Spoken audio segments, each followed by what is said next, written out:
ზღვის სიღრმეში არის ისეთი ადგილები, სადაც მზის სხივი თითქმის არ აღწევს. ეს არის ადგილი, სადაც მუდმივი სიბნელეა, ძალიან ცივა და წნევა იმდენად მაღალია, რომ შეუძლია რკინა ქილის მსგავსად დაჭყლიტოს.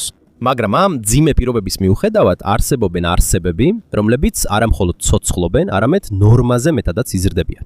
ეს არის ღრმა ოკეანის ერთ-ერთი ყველაზე უცნაური საიდუმლოება, რომელსაც ღრმა ზღვის გიგანტიზმი ეწოდება. ჩვეულებრივ ზღვაში ბევრი ცხოველი პატარაა, მაგრამ რაც უფრო ღრმაა მათი საცხოვრებელი, ზოგიერთი სახეობა თითქოს გიგანტად იქცევა. არსებები, რომლებიც ზედაპირზე ჩვეულებრივ კიბორჩხალებს ან ზღვის მწერებს გვანან, მაგრამ ოკეანის სიღრმეში ზომით თითქმის ურჩხულებად იქცევიან. სანამ დავიწყებთ, თხოვთ მოიწონოთ და გამოიწეროთ ეს ვიდეო. ეს ჩვენთვის, კონტენტ კრეატორებისთვის ძალიან მნიშვნელოვანია.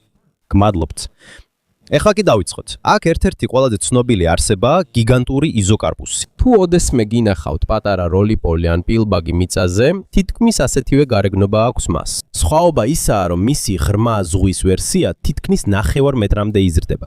თითქოს უზარმაზარი ჯავშნიანი მწერი დაინახეთ, რომელიც ზღვის ფსკერზე დაცოცავს. ზღვის ბიოლოგების თქმით, ისინი ატლანტის წყნარი და ინდოეთის ოკეანეების ძალიან ღრმა ნაწილებში ცხოვრობენ. ისინი ნელა მოძრაობენ და შეუძლიათ დიდი ხნის განმავლობაში საკვების გარეშე არსებობა. იმის გამო, რომ ზღვის ფსკერზე რესურსები იშვიათია, მათი სხეული სწავლობს ენერგიის დაზოგვას, მაგრამ ისინი ერთადერთები არ არიან. ასევე არსებობს იაპონური ობობის კიბორჩხალა, კიბოსნაირი, რომლის ფეხების სიგრძე გაშლილ მდგომარეობაში თითქმის პატარა მანქანის ზომას აღწევს.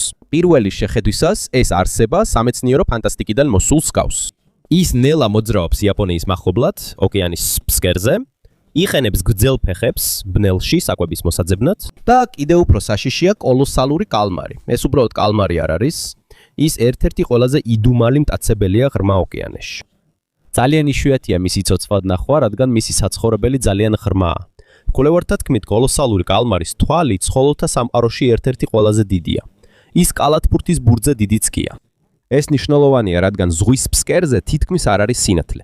თუნდაც ყველაზე სუსტი მოძრაობა ან სინათლე დიდი უპირატესობაა გადარჩენისთვის. მუდმივი სიბნელის სამყაროში, რაც უფრო დიდი გაქვს თვალი, მით უფრო მაღალია შანსი, რომ მტაცებელი ან საკვები დროულად დაინახო, სანამ გვიან არ იქნება. მაგრამ რატო იზრდებიან ეს არსებები ასე ძალიან? დღემდე მეცნიერებას ჯერ კიდევ არ აქვს ერთიანი პასუხი ამაზე. ზოგი მეცნიერი ფიქრობს, რომ ხმა ზღვის ძლიერი სიცივე დიდი ფაქტორია. რადგან ცივ წყალში ცხოველების მეტაბოლიზმი ნელა მიმდინარეობს, ისინი უფრო დიდხანს ცოცხლობენ და უფრო დიდხანს იზრდებიან. სხვები კი ამბობენ, რომ ეს წნევის და საკვების ნაკლებობის შედეგია. რადგან რესურსების პოვნა სიღრმეში ძალიან რთულია, დიდი სხეული შეიძლება უპირატესობად იქცეს ენერგიის დასაგროვებლად და უფრო დიდხანს სიცოცხლისთვის საკვების გარეშე. არსებობს თეორიაც, რომ რადგან ღრმა ოკეანის ზოგიერთ ნაწილში მტაცებლები ცოტაა, ზოგ სახეობას მიეცა შესაძლებლობა გაზრდილი იყვნენ დიდი კონკურენციის გარეშე. მაგრამ სინამდვილეში ოკეანის ბევრი ნაწილი ჯერ კიდევ ბოლომდე არ გვესმის. ნოასა და სხვა ოკეანის მკვლევართა თქმით, ღრმა ოკეანის ის ნაწილი, რომელიც ადამიანმა რეალურად გამოიკვლია, მთლიანობასთან შედარებით გაცილებით მცირეა. ეს ნიშნავს, რომ შესაძლებელია ზღვის ქვეშ კიდევ არსებობდეს არსებები, რომლებიც დღემდე არ გვინახავს. რაც უფრო ვითარდება ადამიანის კვლევითი ტექნოლოგია, მით უფრო ვიგებთ, რომ ღრმა ზღვა უბრალოდ ცარიელი სიბნელი არ არის. ეს არის სამყარო, სადაც ევოლუცია თითქოს სხვა წესებს ემორჩილება. და უკიდურესად ღრმა ოკეანის სიჩუმეში, შესაძლოა დღესაც არსებობენ გიგანტური არსებები, რომლებიც ჯერ კიდევ არ უნახავს ადამიანს. ამფიპოდები, რომლებიც ჩვეულებრივად ზედაპირ უწყლებში მხოლოდ ფრჩხილის ზომის არიან, მარიანას ღრმულში თითქმის 30 სანტიმეტრამდე იზრდებიან. ისინი ერთად მოძრაობენ სიბნელეში და ჭამენ ყველაფერს, რაც ზღვის ფსკერზე ეცემა, მათ შორის მედუზებსაც, რომლებიც ამ უცნაური ფენომენის გავლენას განიცდიან. ღრმა ზღვის ზოგიერთი სახეობა 1 მეტრზე მეტ სიგანეს აღწევს. და ნელა მოჩვენებასავით დაცურავს სიბნელეში, ზღვის სიღრმეში. გიგანტური მილიანი ჭიები, რომლებიც ჰიდროთერმულ ვენტებთან ცხოვრობენ, კიდევ უფრო უცნაურები არიან. მათ არ აქვთ პირი და კუჭი, მაგრამ ცხოვრობენ სხეულში არსებული ბაქტერიების წყალობით. ნადირობის ნაცვლად ისინი ქიმიურ რეაქციებზე არიან დამოკიდებული, რომლებიც მათ გარშემო არსებულ ძლიერ სიცხესა და ტოქსიკურ ქიმიკატებში მიმდინარეობს. ისინი ენერგიასაც უფრო ნელა იყენებენ. ადგილს, სადაც საკვები იშვიათია, ეს დიდი უპირატესობაა იმისთვის, რომ დიდხანს იცოცხლონ. გარდა ამისა, ცივ წყალში უფრო მეტი ჟანგბადია, ვიდრე თბილ ზღვაში. და რადგან უფრო დიდ სხეულებს მეტი ჟანგბადი სჭირდებათ, ღრმა ოკეანე უკეთესად უზრუნველყოფს გიგანტური არსებების სიცოცხლეს, ისე რომ ენერგია სწრაფად არ ეწურებათ. სიღრმეებში, რომლებიც დაახლოებით 4 კილომეტრს აღწევს ზედაპირის ქვეშ. წყლის წონა ასეულჯერ აღემატება იმ წნევას, რასაც ჩვენ ხმელეთზე ვგრძნობთ. ესეთ პირობებში თითქოს ყველა მიმართულებიდან უზარმაზარი წონა გეწვევა, ზედაპირზე ეს ადამიანის ან უმეტესობისთვის აუთანელია, მაგრამ ღრმა ზღვაში ეს უჩვეულო არაა, ეს ნორმალური. სინამდვილეში საზღვაო მეცნიერების მიხედვით, ეს ძლიერი წნევა შეიძლება ერთ-ერთი მიზეზი იყოს, რატომაც ასეთ გარემოში დიდ სხეულებს უფრო მეტად ენიჭება თუ პირატესობა, პატარა ორგანიზმებში მათი ზედაპირი სხეულის შიგთავსთან შედარებით უფრო მეტად არის გამოფენილი. ამიტომ თითოეული უჯრედი უფრო ძლიერად გრძნობს გარეძალის ზემოქმედებას. მაგრამ უფრო დიდ სხეულებში წნევის განაწილება უფრო დაბალანსებულია. ამიტომ მათი შიდა სტრუქტურა უფრო სტაბილურია. აქვე ჩნდება ერთი დაკვირვება ბიოლოგიაში, რომელიც დიდი ხანია შეიმჩნევა ცივ რეგიონებში. უფრო დიდი ცხოველები უფრო ეფექტურად ინარჩუნებენ სითბოს, ვიდრე პატარაები. ადგილას, სადაც ტემპერატურა თითქმის ყინვამდე ეცემა, თუნდაც სითბოს შენარჩუნების მცირე უპირატესობა შეიძლება გადარჩენის უფრო მაღალ შანსად იქცეს. მაგრამ რამდენადაც სტაბილური არ უნდა იყოს სხეული, ან რამდენად ეფექტური არ უნდა იყოს ბიოლოგია, ზღვის ქვეშ ცხოვრებას კიდევ უფრო დიდი შეზღუდვა აქვს. ეს არის საკვები. ზღვის ზედაპირზე სიცოცხლეს მზე ამოძრავებს. ზღვაში მიკროსკოპული მცენარეები ენერგიას ქმნიან და იქიდან საკვები ადის საკვების ჯაჭვში. მაგრამ სიღრმეში, რომელიც 1000 მეტრს აჭარბებს, აღარ არის საკმარისი სინათლე ასეთი პროცესისთვის. აღარ არსებობს ენერგიის უწყვეტი ახალი წყარო. რაც რჩება, მხოლოდ ზემოდან ჩამოვარდნილია. მეცნიერები ამას ზღვის თოვლს უწოდებენ. პატარა ნაჭრები ორდანული მასალისა, რომლებიც ნელ-ნელა იძირებიან ზღვის ზედა ფენებიდან. ეს შეიძლება იყოს დარჩენილი პლანქტონი, თევზის განავალი ან პატარა ნამსხვრევები მკვდარი ორგანიზმებიდან. დაშვებისას მას ნელ-ნელა ჩამენ სხვა არსებები. ამიტომ როცა ის ბოლომდე ჩავა, ძალიან ცოტა რჩება. ზოგჯერ უფრო დიდი საჩუქარი ეცემა ქვემოთ. მკვდარი თევზი, კალმარი ან თუნდაც ვეშაპი. როცა ეს ხდება, ის დიდი ხნის განმავლობაში სიცოცხლის ცენტრად იქცევა. რადგან ბევრი სახეობა ერთდროულად ეხრნობა მოულოდნელად გაჩენილ საკვების წყაროს. ასეთ სისტემაში საკვები არც რეგულარულია და არც პროგნოზირებადი. ამიტომ აქ ცხოვრება უნდა მოერგოს დიდხანს, ლოდინს, მოულოდნელ სიუხვეს და ძლიერ დეფიციტს. არსებობს ადგილები, რომლებიც უდაბნოში ოაზის გავს, მაგრამ წყლისა და მცენარეების ნაცვლად აქ ყველაფერი შეზღუდული საკვებისა და ნელი ცხოვრების გარშემო ტრიალებს. ესეთ პირობებში გადარჩენის გასაგები სისწრაფე კი არა, არამედ ეფექტიანობა და გამძლეობაა. აქ უფრო ძლიერები არიან ორგანიზმები, რომლებიც ნელა იზრდებიან, მაგრამ დიდხანს ცოცხლობენ. მიზეზი, რადგან საკვები ძალიან იშვიათია, უფრო მომგებიანია სხეული, რომელსაც ენერგია სწრაფად არ ეწურება. მაგალითად, გიგანტური იზოპოდი შეუძლია დიდხანს გადარჩეს საკვების გარეშე. დაბალი მეტაბოლიზმის და სხეულში ენერგიის დაგროვების უნარის გამო კიდევ უფრო ექსტრემალურია გრენლანდიის ზვიგენი, რომელსაც შეუძლია ძალიან ხანძლივი სიცოცხლე და ძალიან ნელა აღწევს რეპროდუქციულ ასაკს. ასეთ სამყაროში დრო სწრაფად არ გადის, არამედ გაწელილია. თითქოს სიცოცხლე შეჩერებულია და უბრალოდ ელოდება შემდეგ შესაძლებლობას. ასეთი ნელი ცხოვრების სტრატეგია კიდევ ერთ უპირატესობასაც იძლევა. თავიდან აიცილოს კონკურენცია. შენ აღარ ეჯიბრები ზედაპირული ეკოსისტემების სწრაფ ციკლებს. ამის ნაცვლად შენს რიტმს მიხვები. უფრო სტაბილურად, უფრო ხანძლივად და უფრო კონტროლირებადად იყენებ რესურსებს. მაგრამ ეს მხოლოდ საკვებსა და დროს არ ეხება. ეს დაცვასაც უკავშირდება.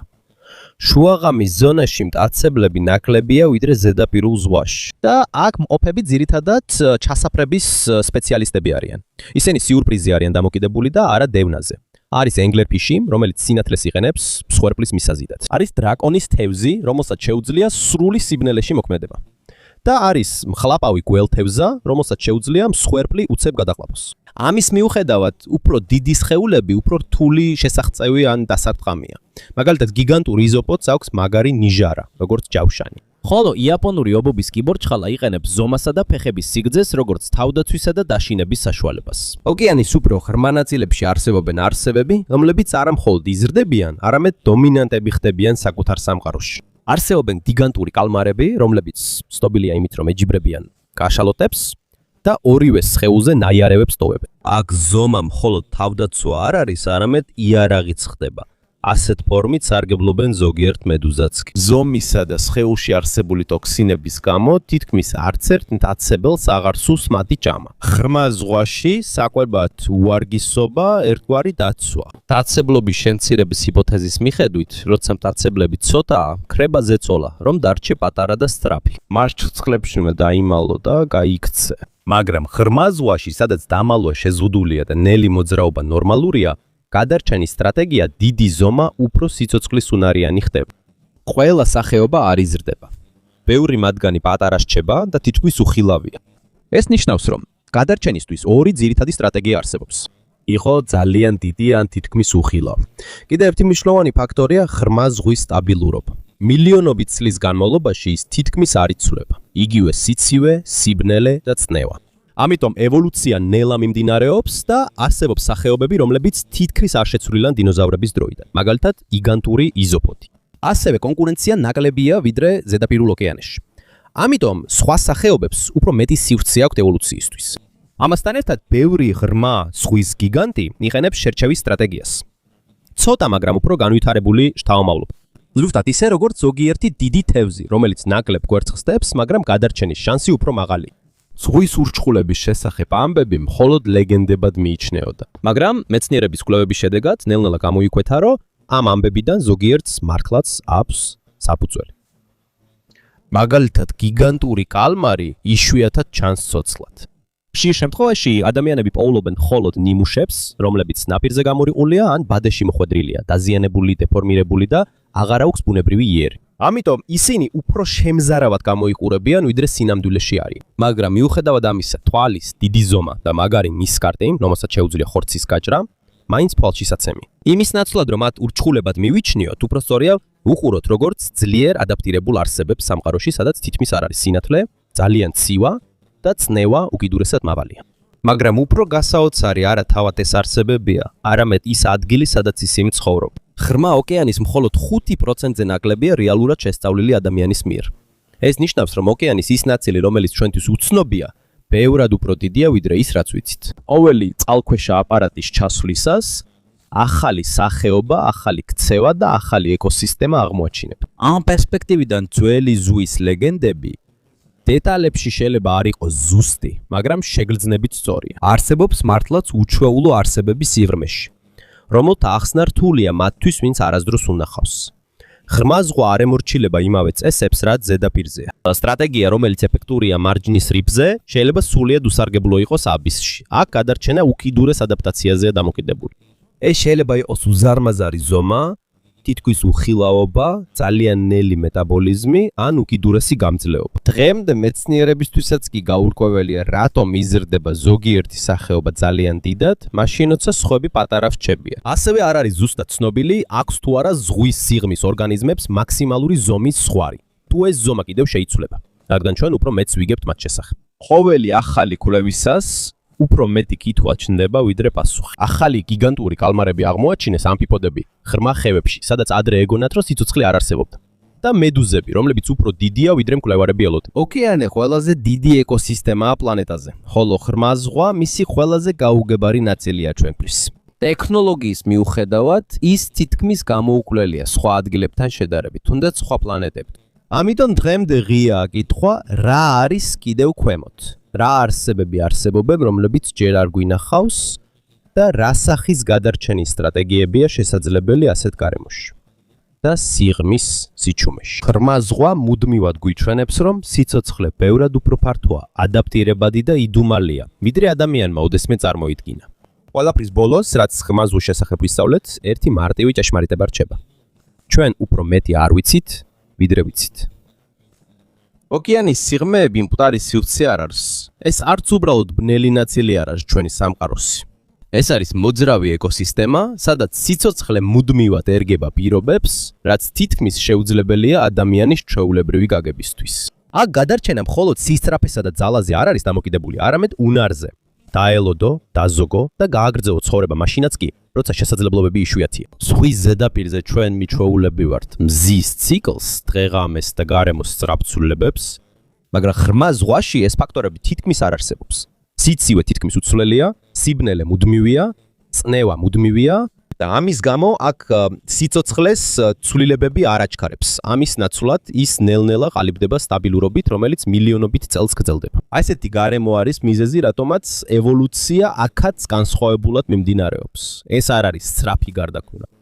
ეს არის ეტაპობრივი დახვეწა. თითქოს ნელ-ნელა ყალიბდება ისეთი ფორმა, რომელიც შეძლებს პლანეტის ყველაზე ექსტრემალურ პირობებში გადარჩენას. მეცნიერების ყოველი ახალი ჩაყვინთვისას უფრო და უფრო ნათელი ხდება, რომ ღრმა ზღვა ჯერ კიდევ ბოლომდე არ არის შესწავლილი. სინამდვილეში გაცილებით ნაკლებია ცნობილი. მისი მხოლოდ მცირე ნაწილი აქვს ადამიანს რეალურად შესწავლილი. ეს ნიშნავს, რომ ყოველი ახალი მისია ზღვის ქვეშ არა მხოლოდ უკვე ცნობილი ინფორმაციის დადასტურებაა, არამედ ახალი ფენის გახსნა იმისა, რაც ჯერ კიდევ არ გვესმის. აქ კი უფრო დიდი სურათი ნათელი ხდება. ოკეანე მხოლოდ დედამიწის ნაწილი არ არის. ეს არის ყველაზე ფართო ცოცხალი სისტემა, რომელსაც თავისი რიტმი, თავისი კანონები და თავისი არსებობის გზა აქვს. აქ ცხოვრები არსებები მონსტრები არ არიან. და არც უბრალოდ შემთხვევითობაა ეს ყველაფერი. ისინი მაგალითებია იმისა, თუ რამდენად შორს შეიძლება წავიდეს სიცოცხლე, როდესაც მას უწევს ადაპტაცია ყველაზე უცნობ და უჩვეულო პირობებში. და სიღრმის სიჩუმეში განაგრძობს არსეობას ერთი სამყარო, რომელსაც ყოველდღე ვერ ვხედავთ. სამყარო, რომელიც არ ჩერდება, არ ჩქარობს და ჯერაც ბოლომდე არ იხსნება ჩვენი გაგებისთვის, დღემდე ეს რჩება შეგახსენებლად, რომ ჩვენი პლანეტის უდიდესი ნაწილი ზედაპირზე კი არა, არამედ ქვეშა. მშვიდი, ღრმა და კვლავ ინახავს პასუხებს, რომლებსაც ჩვენ ნელ-ნელა პოულობთ.